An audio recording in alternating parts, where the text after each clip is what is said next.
কারা গুলিয়ে দিচ্ছেন আর বলে দিচ্ছেন বাংলা মানে কোনো ভাষাই নেই।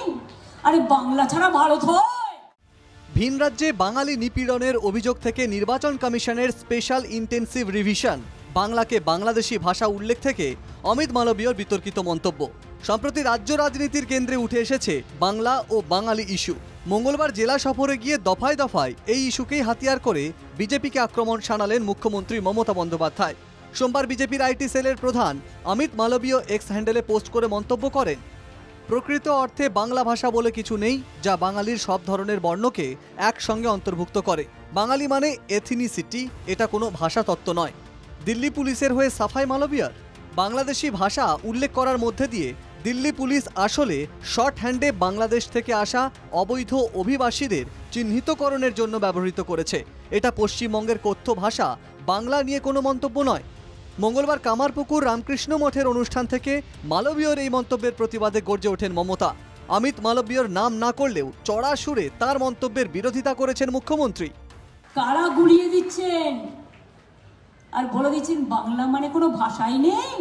আরে বাংলা ছাড়া ভারত হয় না পৃথিবী হয়?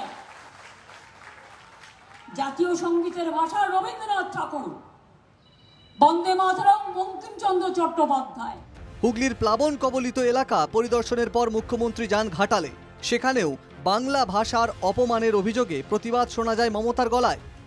বাংলা ভাষারই নাকি কোনো অস্তিত্ব নাই, বাংলা বলে কোনো ভাষা নেই। আবার বলছে টুইট করে আমি কেন বলেছি তাই আমাকে ন্যাশনাল সিকিউরিটি অ্যাক্টে অ্যারেস্ট করা উচিত। আমি যা ইচ্ছে করে যা, আমি বলবই। দিল্লি পুলিশের বিতর্কিত বিজ্ঞপ্তির সমর্থনে অমিত মালবীয়র আরও বিতর্কিত পোস্টে নিন্দার ঝড় বইছে রাজ্যে। মালবীয়র মন্তব্যের বিরুদ্ধে প্রতিবাদে সরব হয়েছেন বাংলার শিল্প ও সাহিত্য জগতের বিশিষ্টজনরাও। তারপরে যদি কেউ বলেন যে বাংলা ভাষা বলে কোনো ভাষা নেই, তাহলে আমি তাদেরকে অনুরোধ করব, তারা তো ক্ষমতাবান, তারা ক্ষমতায় আছেন, চূড়ান্ত ক্ষমতায় আছেন, তারা একটু ইউনেস্কোর সঙ্গে কথা বলুন।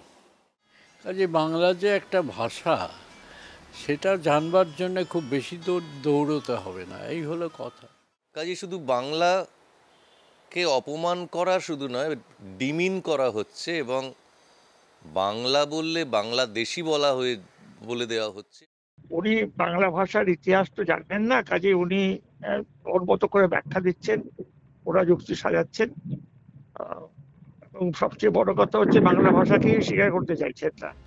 যদিও মমতার বাংলা আবেগ নিয়ে আক্রমণে আমল দিচ্ছে না বিজেপি, পাল্টা অনুপ্রবেশকারীদের বাঁচাতে বাংলা ভাষার আবেগ নিয়ে মমতা রাজনীতি করছে বলে শুরু থেকেই আক্রমণ করে এসেছে বঙ্গ বিজেপির নেতারা। মমতার মঙ্গলবারের মন্তব্যকেও কটাক্ষ করেছে বিজেপি। পুরোপুরি একটা মহলকে খারাপ করবার চেষ্টা চলছে। বাঁচার একটাই অস্ত্র তৃণমূল কংগ্রেস পেয়েছে, সেই অস্ত্র হচ্ছে কি করে ভাষা বিতর্ক তৈরি করা যায়। ২৬-এর নির্বাচনের আর মাত্র ৮ মাসের মতো বাকি। বাংলা ভাষা নিয়ে তৃণমূলের আক্রমণের ক্রমাগত জবাব দিতে হচ্ছে বিজেপিকে। এই আবহে অমিত মালবীয়র মন্তব্য যে শাসক দলকে বাড়তি ডিভিডেন্ড দিচ্ছে তা বলাই বাহুল্য। Bureau report, NKTV Bangla.